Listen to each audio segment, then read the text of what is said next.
L'invité du jour, animé par Aurélie Véron. L'invité du jour sur Espoir FM aujourd'hui, c'est Pélagie Moreau. Bonjour Pélagie. Bonjour. Alors vous êtes chef de projet au Pays d'Art et d'Histoire du Grand Villeneuvois. Alors pour commencer tout simplement, est-ce que vous pouvez nous présenter cette structure, si je peux dire ? Oui, tout à fait. C'est un service de l'agglomération du Grand Villeneuvois qui met en œuvre le label Ville et Pays d'Art et d'Histoire. Nous sommes un pays d'art et d'histoire qui intervient sur 19 communes et qui met en valeur le patrimoine, les patrimoine historique, patrimoine naturel également. Donc au moyen de plusieurs actions, des visites, des événements et puis plein d'actions auprès des jeunes publics en fonction des inspirations et puis des partenaires qui se présentent à nous. Alors c'est peut-être une question qui pique que je vais vous poser, peut-être une question à laquelle vous devez souvent répondre. Quelle est la différence avec l'office de tourisme ? Eh bien, l'office de tourisme va s'occuper de fournir les informations pour passer un séjour sur le territoire. Donc ça va de l'hôtellerie à la restauration, aux activités, quelles qu'elles soient. Nous concentrons véritablement sur le patrimoine. On a une mission d'étude du patrimoine et de médiation. En fait, c'est le cœur de notre métier, la médiation, donner à comprendre ce qu'on voit, les églises, les monuments, les œuvres d'art qui sont parfois dans ces monuments. Voilà, donc notre formation, c'est histoire et histoire de l'art, par exemple. Donc il y a un travail avec le grand public, il y a un travail aussi avec, par exemple, le musée de Gajac ou les différents sites pour valoriser justement le patrimoine ? Oui, complètement. Historiquement, on est très lié avec le musée de Gajac, puisque le Pays d'Art et d'Histoire a vu jour, ses premiers locaux étaient au musée de Gajac. Et il y a un ensemble d'actions qui sont menées, notamment grâce à leurs expositions qui changent et qui permettent parfois de mettre en regard des œuvres d'art et des monuments. C'était toute une série d'actions qui s'appelait Patrimoine en dialogue avec le musée de Gajac, les archives municipales de Villeneuve-sur-Lot et le Pays d'Art et d'Histoire. Et donc ce sont des actions qui vont revoir le jour, car je suis arrivée récemment et ça me semble être un partenariat qu'il faut poursuivre évidemment pour parler à plus de public possible et puis aussi nous en tant que professionnels pour nous nourrir les uns les autres et proposer des choses intéressantes. Donc il y a aussi un travail de recherche et d'étude. Oui, en partie. Notre but, c'est de se tenir informé des nouveautés, des éventuels travaux de chercheurs qui concernent des monuments, des sites présents sur le territoire. Et puis nous-mêmes, dans une certaine mesure, nous menons des recherches avec les matériaux à notre disposition. Donc les sources, ce sont celles des archives municipales, beaucoup, les archives départementales, beaucoup d'ouvrages. Parfois, on va chercher vraiment dans d'autres régions pour faire des recoupements en fonction des artistes qui ont travaillé sur le territoire, des artistes et des architectes. Donc j'imagine des journées passionnantes et très riches aussi. Très riches, très variées, oui. Alors justement pour que nos auditeurs puissent profiter de toute cette richesse du patrimoine en Grand Villeneuvois, vous avez proposé un programme donc sur juin jusqu'à septembre 2025, donc on peut encore en profiter. Ce sont les rendez-vous du Grand Villeneuvois, donc principalement de cet été et de l'automne. Il est riche, il y a beaucoup de choses à faire, et il y a de l'originalité, il y a un vrai travail justement sur la proposition que vous faites pour cet été. Oui, l'enjeu c'est de traiter un maximum de patrimoine et puis de proposer des manières différentes de le découvrir et surtout d'en profiter parce qu'on a la chance d'habiter dans un territoire avec un très beau cadre de vie et à mon sens découvrir le patrimoine, vivre le patrimoine, c'est aussi le fréquenter, assister à des visites, assister à des concerts également et puis jouer avec le patrimoine puisque nous avons un certain nombre d'actions et notamment les Cluedo géants qui vont se dérouler les mardis soirs et qui vont permettre de fréquenter et de redécouvrir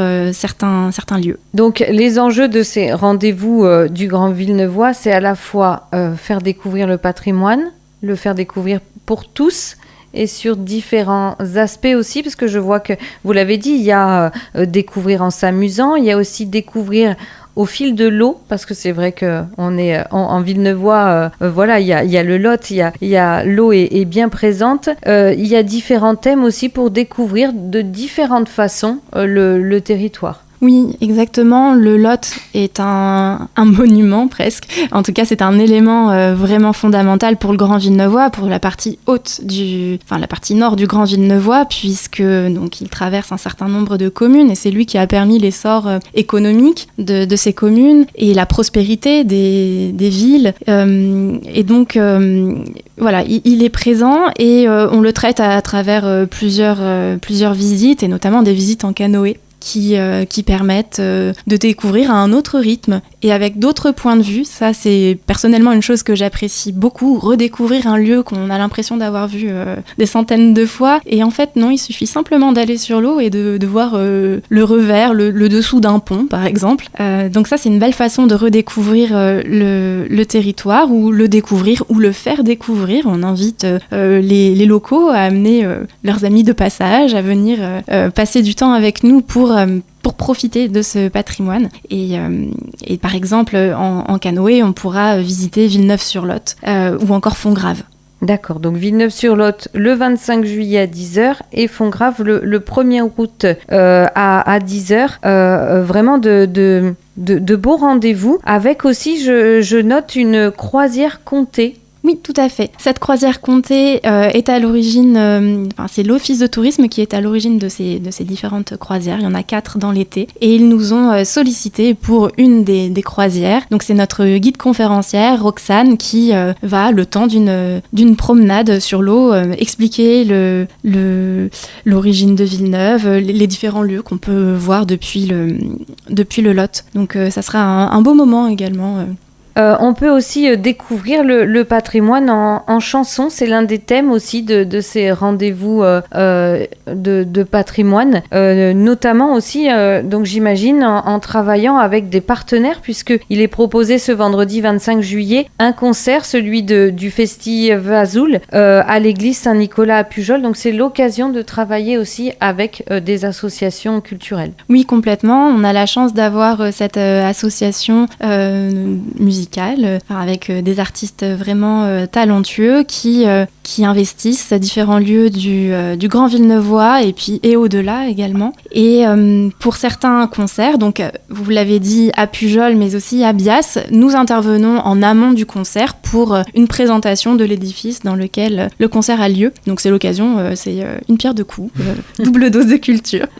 Tout à fait. Donc voilà, la musique, ça fait partie des thématiques. Vous l'avez dit aussi, mais on va peut-être donner un peu plus de précision, qu'on peut découvrir le Grand Villeneuvois en s'amusant. Donc grâce au Cluedo géant, c'est bien ça. Donc par exemple, rendez-vous le mardi 29 juillet à Hautefage-la-Tour, par exemple. Et oui, nous commençons avec la nouveauté, c'est le nouveau scénario de cette année autour de la tour de Hautefage. Les Cluedo géants sont mis en œuvre par la compagnie Paradoxal, avec qui nous travaillons depuis plusieurs années. Ce sont eux qui créent le scénario, un scénario sur mesure à l'endroit d'un site ou d'un monument. Donc là, c'est le cas à Hautefage. Ils vont nous plonger dans le XVIe siècle, puisque c'est la période à laquelle a été construite cette tour par les évêques d'Agen, qui étaient d'origine italienne. Donc il y a un petit brin de Renaissance qui est en Agenais. Et puis après, on poursuivra avec d'autres lieux, avec le domaine de Senel. Donc là, ça sera une thématique plus orientée sur le XIXe siècle et autour des travaux du fondateur, en tout cas de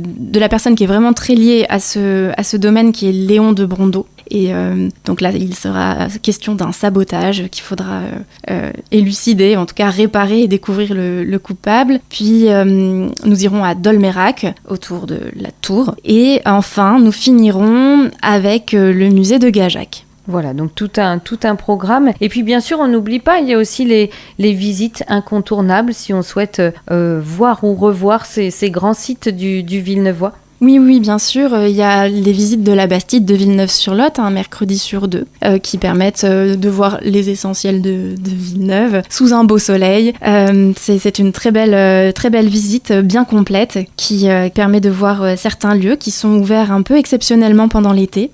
Et puis les autres communes, les bourgs et villages sont également sont également au programme les jeudis soirs. Donc si on souhaite participer, découvrir l'une de ces animations, comment est-ce que l'on peut faire ? Eh bien, vous pouvez nous appeler ou nous écrire. Vous pouvez également réserver auprès de l'Office de tourisme. Alors, certaines visites sont sans réservation, les visites incontournables par exemple. Par contre, pour les Cluedo, la réservation est obligatoire, ainsi que pour les visites en canoë. Et une visite dont je n'ai pas encore parlé est la visite du barrage de Virbeau, qui aura lieu le 8 août. Et donc là, à ce moment-là, il faut nous joindre et s'inscrire. Donc, je peux vous donner le numéro de téléphone, c'est le 09 64 41 87 73. Ou bien vous pouvez nous écrire à l'adresse patrimoine@grand-villeneuvois.fr. D'accord, donc merci pour ces précisions. Et puis, bien sûr, on peut aussi découvrir le Villeneuvois en autonomie aussi. Là, on a parlé des rendez-vous qui sont guidés, qui sont avec donc des guides. Mais on peut le faire aussi, par exemple, grâce à l'application Archistoire. Oui, exactement. C'est une application qui a été mise en place avec le CAUE, donc qui a un aspect architectural. Et il y a 2 circuits sur le Grand Villeneuvois. Un que l'on peut faire à pied dans la Bastide de Villeneuve et un autre qui nécessite peut-être la voiture ou le vélo tout au long du Lot. Et donc, c'est une application qui est téléchargeable gratuitement, qui permet de découvrir ce territoire, donc en autonomie, comme vous l'avez dit. Il y a également d'autres visites en autonomie que l'on peut faire. Donc j'ai mentionné des lieux qui n'étaient pas ouverts habituellement. Il y a la chapelle des Pénitents Blancs, rive gauche de Villeneuve-sur-Lot, qui est ouverte tous les jours, alors du mardi au dimanche, donc du mardi au samedi de 10h à midi et de 14h à 18h, et le dimanche de 14h à 18h. C'est un très bel édifice qui mérite le détour, qui a été restauré il y a quelques années et qui possède de très belles œuvres, un beau mobilier. Et puis il y a également la Tour de Paris qui est ouverte en matinée, donc qui permet d'avoir une petite vue sur la rue de Paris, sur la Bastide et de découvrir cet ouvrage médiéval. Voilà, eh bien je pense qu'on a tout un programme pour cet été. On n'a pas forcément besoin de partir bien loin des fois pour découvrir de très belles choses. Grâce au Pays d'art et d'histoire du Grand Villeneuvois, vous pouvez justement faire de très très belles découvertes à côté de chez vous. C'est possible, on peut en tout cas en profiter. En tout cas, merci beaucoup Pélagie Moreau. Donc je le rappelle, vous êtes chef de projet Pays d'art et d'histoire du Grand Villeneuvois. On n'a plus qu'à vous souhaiter un très bel été alors en Villeneuvois. Merci beaucoup. À très bientôt, merci. Au revoir. C'était l'invité du jour, animé par Aurélie Véron.